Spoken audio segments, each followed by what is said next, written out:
Muy buenas tardes. Un saludo especial en nombre de la doctora Diana Alexandra Remolina Botía, presidenta del Consejo Superior de la Judicatura, de la doctora Lorestela López Jaramillo, vicepresidenta, y de los demás magistrados que integran la corporación. Bienvenidos a esta videoconferencia denominada Género y Derecho Disciplinario, que hace parte del ciclo de capacitación en Derecho Disciplinario. El objetivo de esta videoconferencia es analizar el enfoque diferencial de género en la función jurisdiccional disciplinaria, de manera que se implementen medidas de prevención y se impongan sanciones oportunas en casos donde se evidencie su desconocimiento como una importante herramienta para la atención, protección y sanción oportuna de la violencia de género. Asimismo, se analizará algunas de las herramientas que trae el enfoque diferencial de género en el marco del derecho disciplinario a partir de la interpretación y aplicación de la jurisprudencia de la Corte Constitucional. En el día de hoy contamos con el honor de tener como formadora a la doctora Elka Venegas Ahumada, abogada con especializaciones en Derecho Penal e en Criminología de la Universidad Externa de Colombia, con más de 33 años de experiencia en la rama judicial, donde se ha desempeñado en diversos cargos como juez penal municipal, juez penal del circuito, magistrada de la Sala Jurisdiccional Disciplinaria del Consejo Seccional de la Judicatura de Bogotá, entre otros cargos muy importantes que ha desempeñado como vicefiscal general, como docente universitaria en varias instituciones de educación superior de nuestro país. Actualmente, la doctora Elka se desempeña como magistrada de la Sala Jurisdiccional Disciplinaria del Consejo Seccional de la Judicatura de Bogotá, cargo en el que fue condecorada con la distinción o medalla al mérito José Ignacio de Márquez. Es un gusto tenerla aquí nuevamente, doctora Elka Venegas. Bienvenida, tiene usted el uso de la palabra. Buenas tardes, doctora María Lucero Nova Moreno. En primer lugar, quiero manifestarle mi agradecimiento a la directora de la escuela, Rodrigo Lara Bonilla, igualmente a la doctora Diana Alexandra Remolina Botía, presidenta del Consejo Superior de la Judicatura, y a todas las funcionarias y funcionarios de la Escuela Judicial Rodrigo Lara Bonilla, que con su trabajo arduo y comprometido han hecho posible la realización de todas estas videoconferencias durante estos tiempos. La conferencia, como ya lo manifestó la doctora María Lucero Nova Moreno, versa sobre género y derecho disciplinario. La he dividido en varios ítems. El primero, la introducción; el segundo, los referentes normativos y jurisprudenciales; el tercero, el enfoque de género; el cuarto, la lista de verificación elaborada por la Comisión Nacional de Género de la Rama Judicial; quinto, el género y el derecho disciplinario; y por último, las conclusiones. El Consejo Superior de la Judicatura, la Escuela Judicial Rodrigo Lara Bonilla y la Comisión Nacional de Género de la Rama Judicial han venido trabajando desde tiempo atrás en el desarrollo de una metodología para incluir el enfoque o la perspectiva de género en las decisiones judiciales.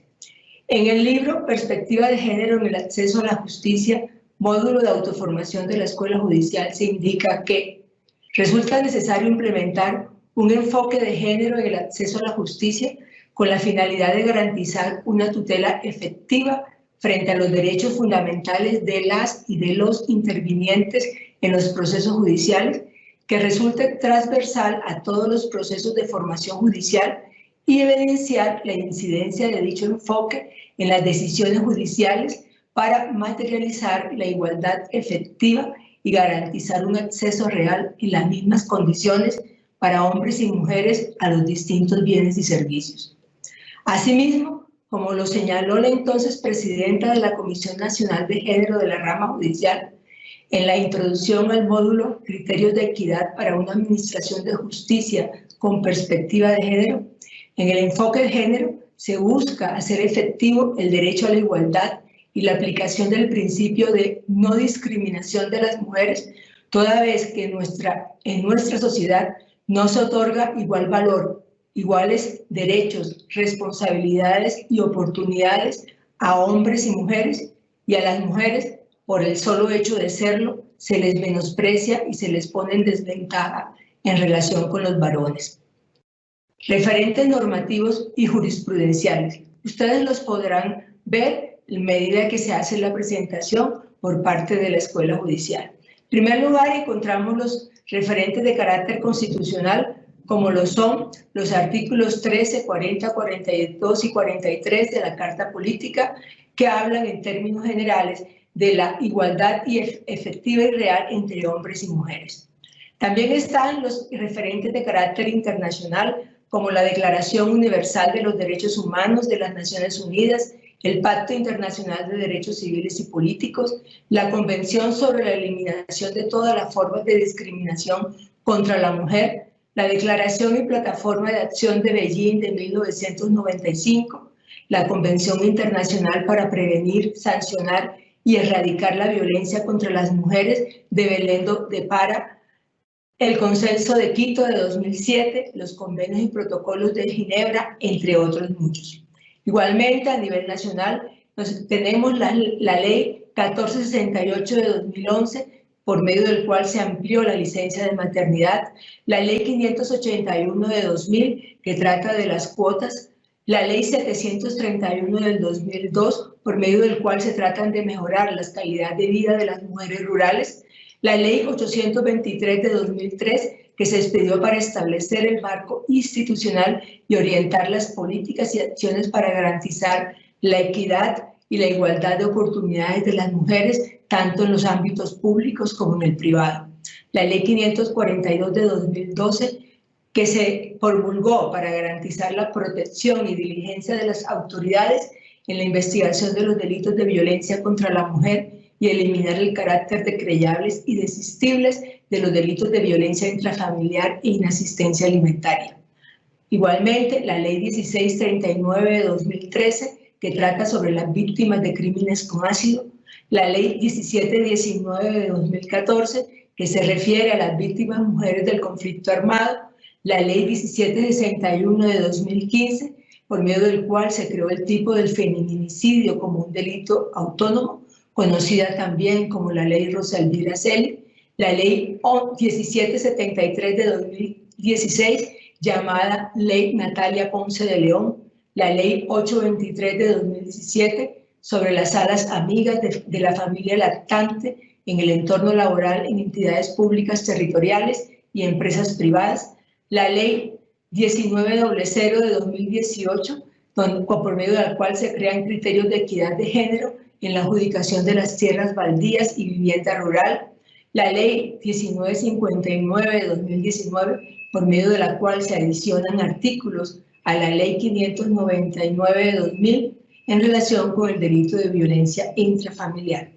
También se han expedido acuerdos por parte del Consejo Superior de la Judicatura, como el 10618 de 2016 sobre el sistema de evaluación que se incluye el factor calidad con enfoque de género, el acuerdo 10554 también del 2016 sobre los costos procesales con enfoque de género, el acuerdo 10661 de 2017 sobre la aplicación de la equidad de género en la rama judicial, el acuerdo 10999 de 2017 sobre el trato digno para los usuarios de la Administración de Justicia con enfoque de género, el acuerdo 11633 de 2020, por medio del cual se reglamenta la convocatoria para integrar la lista de candidatos a la Comisión Nacional de Disciplina Judicial con ternas conformadas con enfoque de género.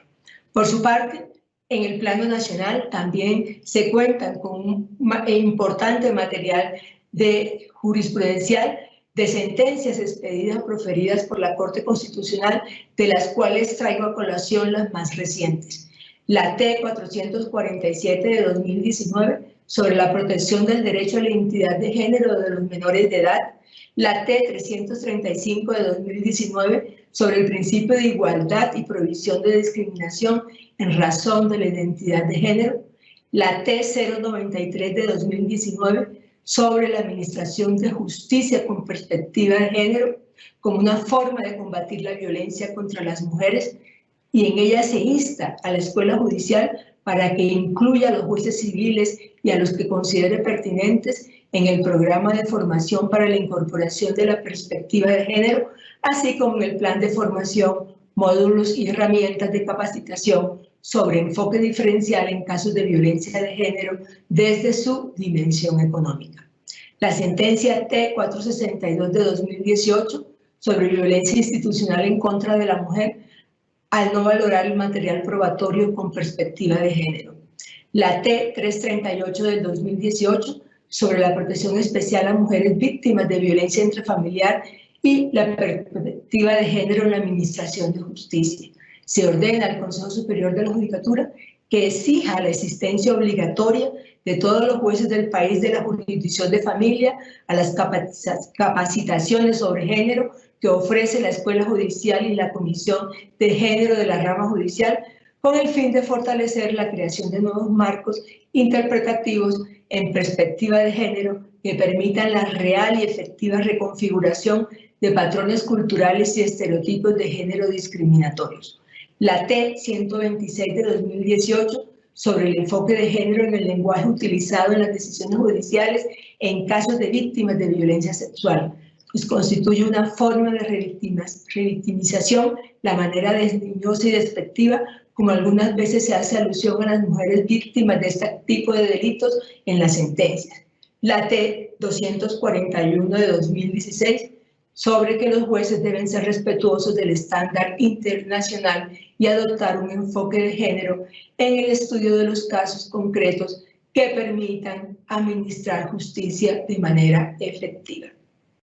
Ahora bien, en punto de llegar a una definición de enfoque de género, en el módulo de formación autodirigida para jueces y juezas de la Escuela Judicial Rodrigo Lara Bonilla, denominado Herramientas para la aplicación del enfoque de género en la administración de justicia, se señala que el enfoque de género, entre comillas, consiste en observar de una manera sistemática a las formas en que las mujeres, los hombres, las niñas y los niños participan e interactúan en los distintos ámbitos en los que se encuentran.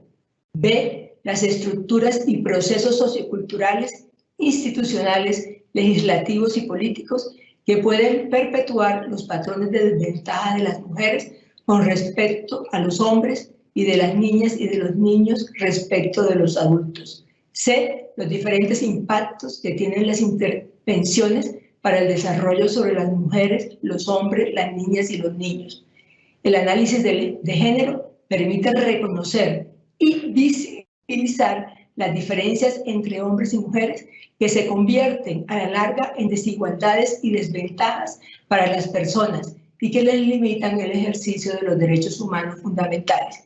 Definición de Elvia Varga e Hilda Gambarra en Evaluación de Programas y Proyectos de Intervención, una guía en enfoque de género, Bogotá, Universidad de los Andes, 2008. En la misma publicación se indica que para adoptar una decisión judicial con perspectiva de género se debe, en primer término,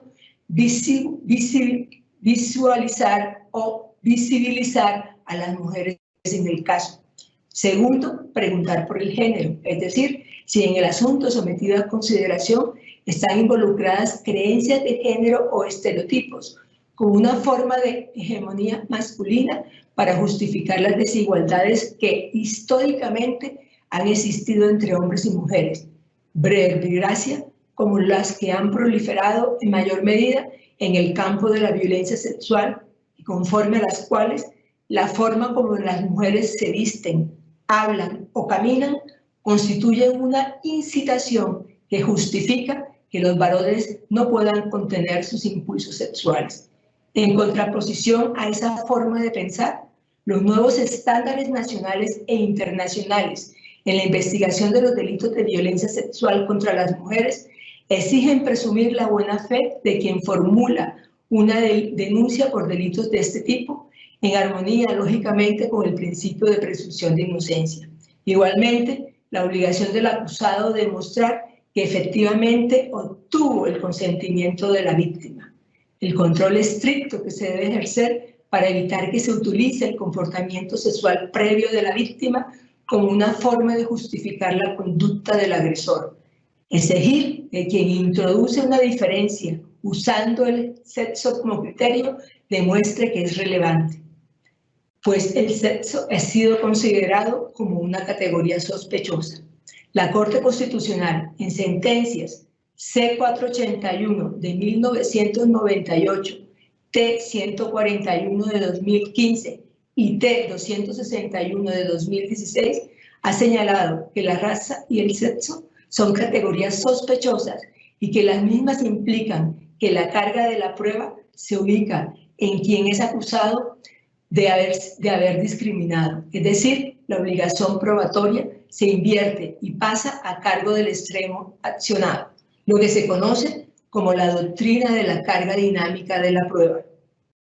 La tercera pregunta está relacionada con la eficacia de la decisión judicial e implica que una vez se ha demostrado que la diferencia tiene impacto en el caso, es posible adoptar medidas que reflejen esa diferencia para transformarla. Esto es, que se deben adoptar las medidas afirmativas necesarias para hacer efectivo el derecho a la igualdad de las mujeres.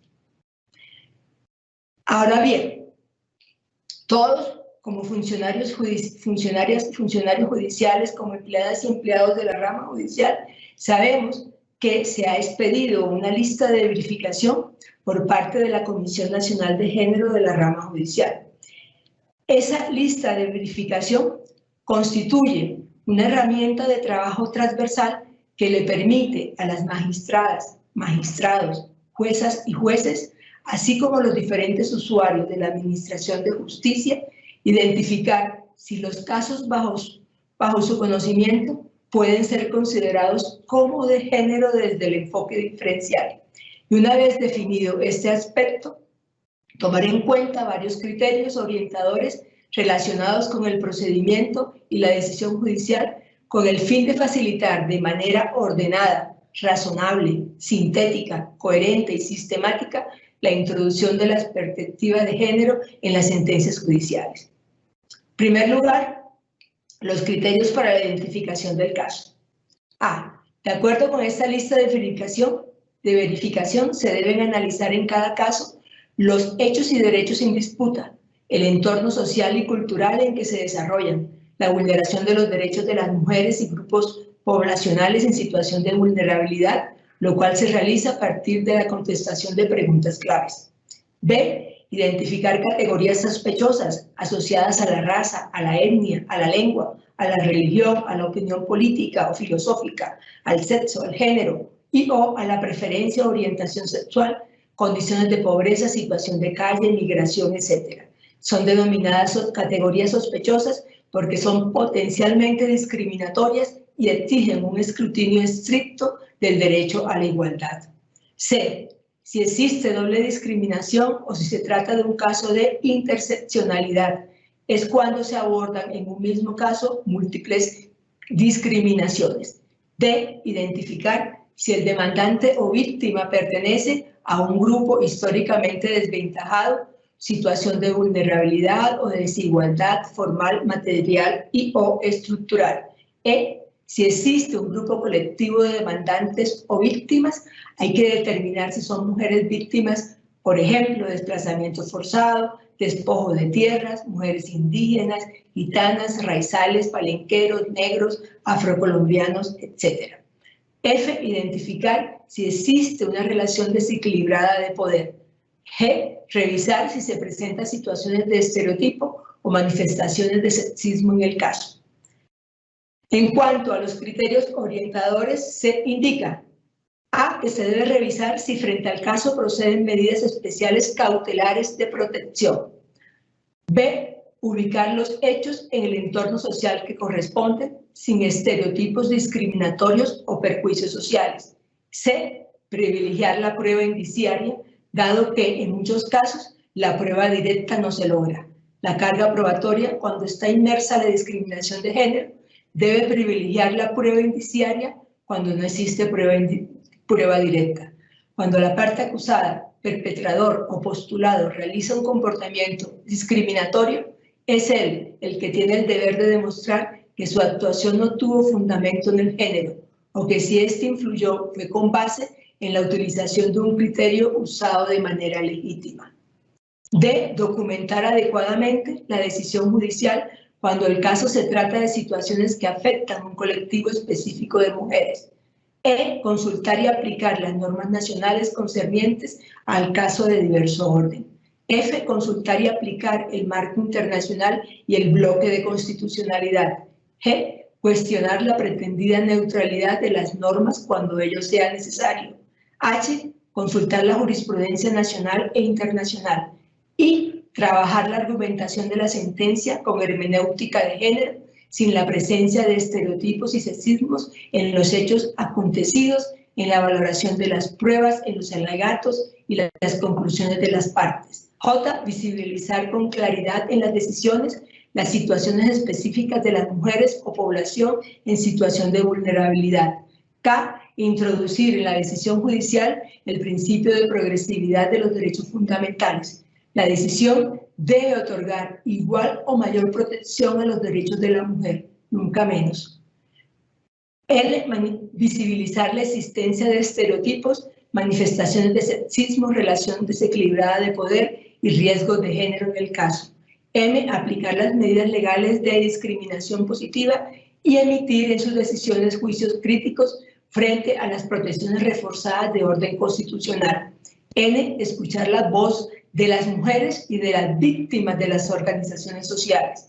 O. Fijar precedentes y aportar en materia de género con la argumentación y el sentido de la sentencia. P. Controlar la revictimización y estereotipación de las víctimas tanto en los argumentos como en la parte resolutiva de las decisiones judiciales. Q. Usar acertadamente un lenguaje incluyente y no invisibilizador. La relación de la providencia debe guardar armonía con el lenguaje de género. R. Determinar medidas de reparación integral del daño. Ahora bien, género y derecho disciplinario. Los anteriores desarrollos legislativos y jurisprudenciales que se han producido en Colombia en torno al enfoque de género en las decisiones judiciales, los cuales tienen apoyo, como ya vimos, en nuestra Carta Política y en las normas internacionales que hacen parte del bloque de constitucionalidad, no solo imponen a las juezas y jueces de las jurisdicciones ordinarias y contencioso-administrativas el deber de aplicarlo en la resolución de los casos que son sometidos a su consideración, sino que también obligan a las magistradas y magistrados de la jurisdicción disciplinaria a utilizar el enfoque de género en los asuntos a su cargo, no solo determinando si hay lugar a usar la precitada lista de verificación, por ejemplo, en los procesos disciplinarios contra abogados, sino también constatando que los primeros, es decir, las juezas y los jueces, habiendo lugar a ello, tuvieron en cuenta el enfoque de género en sus decisiones. 1. Constatación de la aplicación del enfoque de género por parte de juezas y jueces.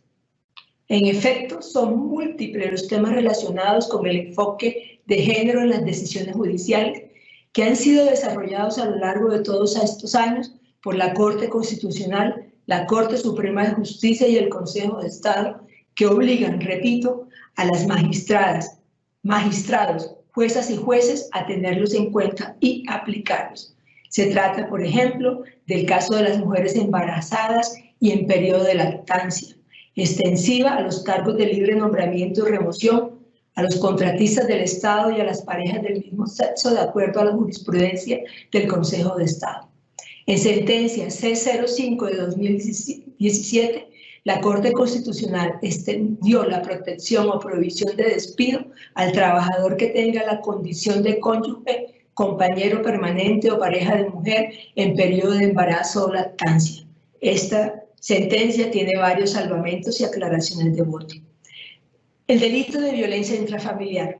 Las cifras sobre este fenómeno social de carácter delictivo aumentaron durante la declaratoria de emergencia sanitaria y confinamiento social, lo que demuestra que los informes del Instituto de Medicina Legal, conforme a los cuales, en algunos casos, los hogares son los sitios más peligrosos para las mujeres, constituyen una cruel realidad.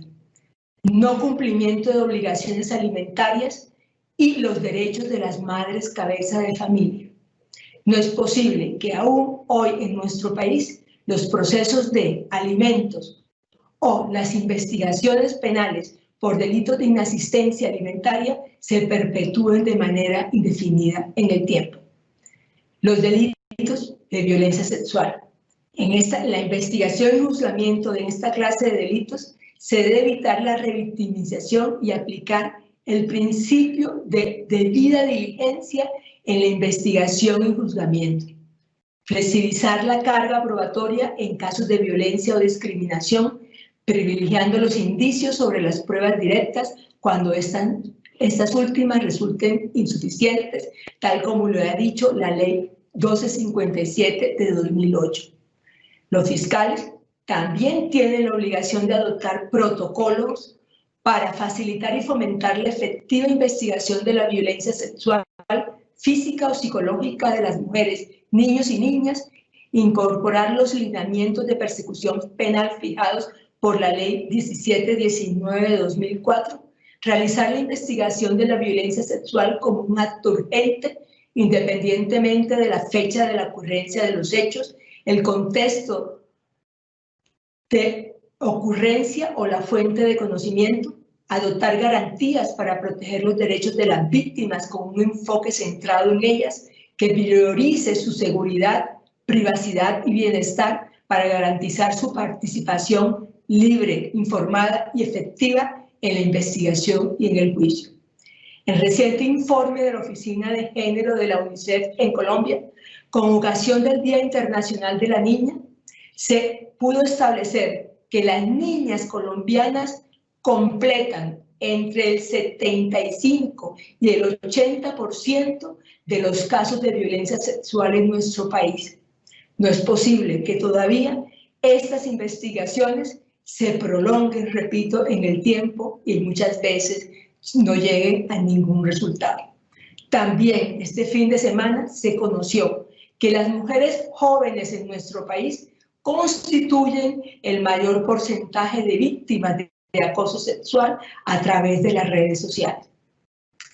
El reconocimiento del trabajo que realizan las mujeres en la casa. En el módulo de formación autodirigida para jueces y juezas de la Escuela Judicial, denominado Herramientas para la aplicación del enfoque de género en la Administración de Justicia, se cita una decisión de la primera sala de la Suprema Corte de Justicia de la Nación de México, de acuerdo con la cual las mujeres tienen derecho a la pensión alimenticia compensatoria por la doble jornada laboral que realizan, tanto por el trabajo, su trabajo fuera del hogar, como el trabajo de cuidados y labores domésticas en el hogar. Bien, pienso yo, se podría aplicar esa forma de entender la discriminación cuando se hace la distribución de la pensión alimenticia de los hijos, cuando el padre y madre trabajan y ella es la que finalmente queda al cargo del cuidado y atención de los hijos. El empleo doméstico. Uno de los mayores empleos que ha sido objeto de discriminación en nuestro país es el del empleo doméstico, de las personas que nos colaboran en los hogares, que solamente recientemente han podido tener acceso a las prestaciones sociales, tales como prestaciones económicas, el derecho a la pensión a la mitad de año, la prima, el derecho a la pensión o a acceder a las primas de mitad de año, a las primas de Navidad, e igualmente el deber que tenemos nosotras, quienes somos generalmente las mujeres que las empleamos, el deber que tenemos de afiliarlas a los sistemas prestadores de salud y de pensión. También el caso de las trabajadoras sexuales, que también son personas sujetos de derecho, que tienen derecho igualmente a la seguridad social, a la salud, a un buen trato por sus clientes, todo lo cual debe verse manifestado en la forma como los jueces, magistrados y juezas aplicamos y administramos justicia. Ahora bien, ¿cómo se podría armonizar con el derecho disciplinario la autonomía funcional que cobija a los jueces? Estamos acostumbrados a una concepción clásica de imparcialidad que nos ha llevado prácticamente a una indiferencia funcional, en la medida que estimamos que las normas protegen por igual a las personas, sin detenernos a pensar que ello no es real y que muchas veces las normas son reflejo de las relaciones de poder que durante mucho tiempo han ejercido los hombres sobre las mujeres. La aplicación del enfoque de género en las decisiones judiciales implica que éstas no dejan de ser imparciales por usar principios o enfoques de género que contribuyan a dar sentido a la normatividad existente y a sus finalidades. 2. Aplicación del enfoque de género en las decisiones jurisdiccionales disciplinarias.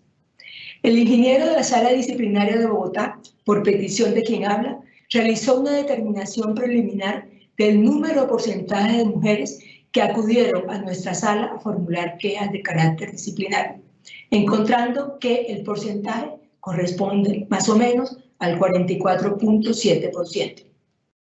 Pues bien, existen múltiples casos en que las magistradas y magistrados de la jurisdicción disciplinaria pueden desarrollar los criterios establecidos en la lista de verificación de la Comisión Nacional de Género de la Rama Judicial, con el objeto de determinar si hay lugar o no a la aplicación del enfoque de género en sus sentencias, tales como a. Actos de discriminación contra las mujeres por servilismo en la rama judicial, con los cuales se prolonga en su sitio de trabajo los fenómenos que se presentan en sus hogares de cuidado y atención. En efecto, lo sabemos, no nos engañemos, que siendo personas que participaron en un concurso o fueron nombradas por libre nombramiento en provisionalidad o cargos de libre nombramiento y remoción, muchas mujeres, además de ejercer la función, practican o realizan actos de atención a sus jefes cuando no están obligadas a ello. Y me refiero a actos de atención que tienen que ver con estar pendiente de su almuerzo, de su comida, de comprarle regalos para su señora o otros temas de esa naturaleza. Considero que no, esas prácticas no deben continuar en la rama judicial.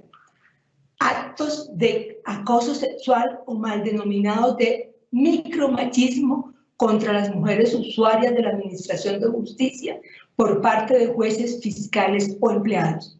Los hemos escuchado en las noticias. Actos de acoso sexual o mal denominados de micromachismo contra las mujeres clientes por parte de profesionales del derecho. Injurias por vía de hecho o actos sexuales abusivos de que pueden ser víctimas funcionarias y empleadas de la rama judicial por parte de compañeras o jefes. Comentarios despectivos sobre su condición de mujeres de que pueden ser víctimas funcionarias y empleadas de la rama judicial por parte de compañeros o jefes. Comentarios despectivos sobre su condición de mujeres de que pueden ser víctimas funcionarias y empleadas de la rama judicial por parte de profesionales del derecho. Comentarios despectivos sobre su condición de mujeres de que pueden ser víctimas abogadas por parte de otros profesionales del derecho. Comentarios despectivos sobre su condición de mujeres de que pueden ser víctimas las intervinientes en los procesos judiciales, demandantes, demandadas, denunciantes, denunciadas, declarantes, etcétera, por parte de jueces, fiscales y empleados de la rama judicial o profesionales del derecho u otros intervinientes. Abuso de abogados de las condiciones de indefensión, ignorancia o inexperiencia de las mujeres en el cobro de honorarios o cuestiones análogas, negocios jurídicos sobre sus bienes. Inasistencias continuadas de fiscales o abogados a las audiencias convocadas en casos de violencia contra mujeres, niños y niñas, violencia intrafamiliar o inasistencia alimentaria. Todos los hemos visto en nuestros procesos disciplinarios, en los cuales se aduce o se afirma que se prefieren otros temas o otros casos porque eventualmente estos, tratándose de violencia, de delitos de violencia sexual contra mujeres, niños y niñas, los términos de prescripción son más largos y se prefiere entonces desarrollar o llevar a cabo otras audiencias o adelantar otros procesos. Conclusión. Las mujeres han sido históricamente discriminadas Ello lo vemos desde el hecho de que se tuvo que expedir una ley de cuotas para garantizar una mayor participación de las mujeres en los altos cargos del Estado, incluida la rama judicial, lo cual en la práctica no ha dado resultados. Las mujeres enfrentan una mayor situación de desamparo en términos de empleo y trabajo, tal como ha ocurrido durante la pandemia. Tampoco pueden, en muchos casos, acceder a buenos servicios de salud y educación. Existe una total desprotección de las mujeres más vulnerables de nuestra sociedad, madres cabeza de familia, pertenecientes a los estratos 1 y 2, trabajadoras informales, que suelen ser víctimas de violencia sexual, física o psicológica, que no son cobijadas con medidas de protección efectivas tomadas de manera oportuna, que perciben menores salarios y tienen mayores jornadas laborales por el doble trabajo que desarrollan tanto en el hogar como fuera de estos. Por lo tanto, las magistradas, magistrados, juezas y jueces de Colombia estamos obligadas y obligados, en mi concepto, a aplicar criterios de enfoque de género en nuestras decisiones judiciales para hacer efectiva la igualdad real y efectiva entre hombres y mujeres y proteger a las poblaciones más vulnerables de nuestra sociedad. Muchas gracias. Nuestro agradecimiento especial a la doctora Elka Venegas por su muy importante y clara disertación. Doctora Elka, vamos al espacio de las preguntas con su venia. Y la primera, ¿cómo se puede conciliar el principio de la debida diligencia en la investigación y juzgamiento de los delitos de violencia sexual contra las mujeres en los términos del artículo 175 de la Ley 906 de 2004?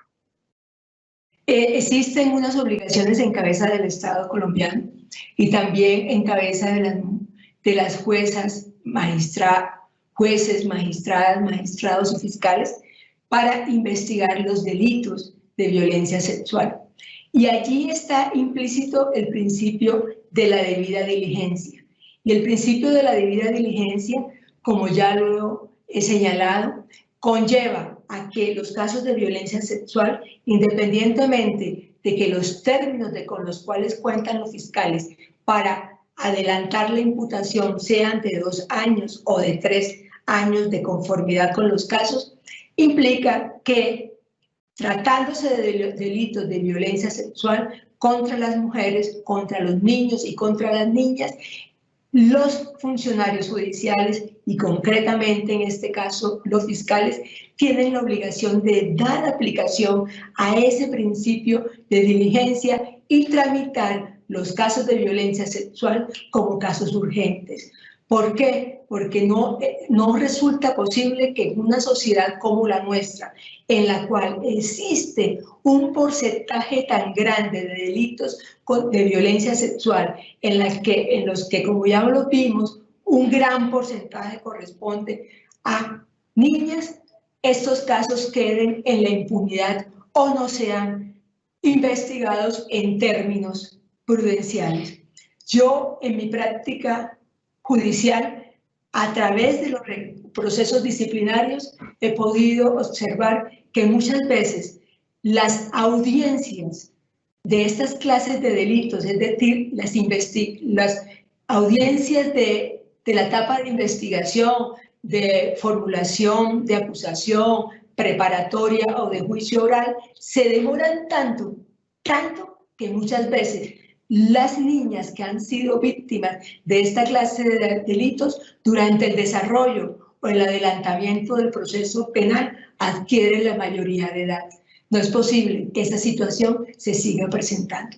Por eso considero que las magistradas y los magistrados de la jurisdicción disciplinaria tenemos la obligación de aplicar esos lineamientos establecidos en la lista de verificación para determinar si en esos casos nos encontramos en un caso que puede ser resuelto con enfoque de género. Siguiente pregunta, doctora Elka. ¿Es posible aplicar el enfoque de género en las investigaciones adelantadas contra profesionales del derecho y a los funcionarios judiciales? Yo sí creo que sí, que nosotros y lo reitero, si bien la mayoría de sentencias de la Corte Constitucional y varias de la Corte Suprema de Justicia o del Consejo de Estado están referidas a otros aspectos y desafortunadamente no se ha hecho alusión a los procesos disciplinarios o a la jurisdicción disciplinaria, considero que sí es posible aplicar la perspectiva o el enfoque de género en las investigaciones disciplinarias. ¿Por qué? Porque nosotros tenemos una doble función. Tenemos la función de revisar que si en un determinado caso los jueces ordinarios, las juezas o jueces ordinarios, estoy refiriéndome como yo soy juez o magistrada de un seccional, si las juezas, jueces disciplinarios, corrijo, ordinarios o los fiscales aplicaron en sus decisiones o en el trámite de las investigaciones, por ejemplo, de violencia de género, el enfoque diferencial. Y ello podría generar que se determinara o se concluyera hipotéticamente que en un determinado evento se incumplió con las normas establecidas en la Constitución o en la ley, porque recordemos que el enfoque de género no es una filosofía que no tenga un fundamento, tiene un fundamento constitucional, tiene un fundamento legal e igualmente tiene fundamento en las normas del bloque de constitucionalidad. Por eso, entonces, considero que magistradas y magistrados de la jurisdicción disciplinaria lo pueden aplicar cuando investigan a juezas y jueces ordinarios y que también lo pueden hacer cuando ellos mismos adelantan las investigaciones contra los funcionarios o contra los abogados. Nuestro agradecimiento especial a la doctora Elka Venegas Ahumada por tan clara, precisa y ponderada explicación sobre la importancia de la aplicación de la perspectiva o enfoque de género en las decisiones judiciales. Es importante, tal como lo manifestó la doctora Elka Venegas, decir una vez más que no es optativo de los jueces o juezas la aplicación de la perspectiva de género, sino que hay una obligación por parte de los jueces de aplicar este enfoque de género, de usar la lista de verificación. El principio, como usted lo mencionaba, doctora Elka, el principio de la debida diligencia en las decisiones judiciales. Y en este sentido, el derecho disciplinario debe atender a los contextos específicos en los cuales se presentan las situaciones de violencia contra las mujeres, considerando la persistente desigualdad por razones de etnia, clase, orientación sexual y demás situaciones o condiciones específicas que evitan alcanzar una igualdad real y material. Nuestro agradecimiento especial a todos los jueces y juezas que se han interesado en esta conferencia, así como a los distintos actores del sector justicia que también se han conectado a esta conferencia virtual. A propósito del tema de hoy, nos despedimos con la frase de la economista Garnes y secretaria de la ONU, y el exsecretario de la ONU, Kofi Annan. La igualdad de las mujeres debe ser un componente central en cualquier intento para resolver los problemas sociales, económicos y políticos. Muchas gracias a todos y a todas. Una feliz tarde.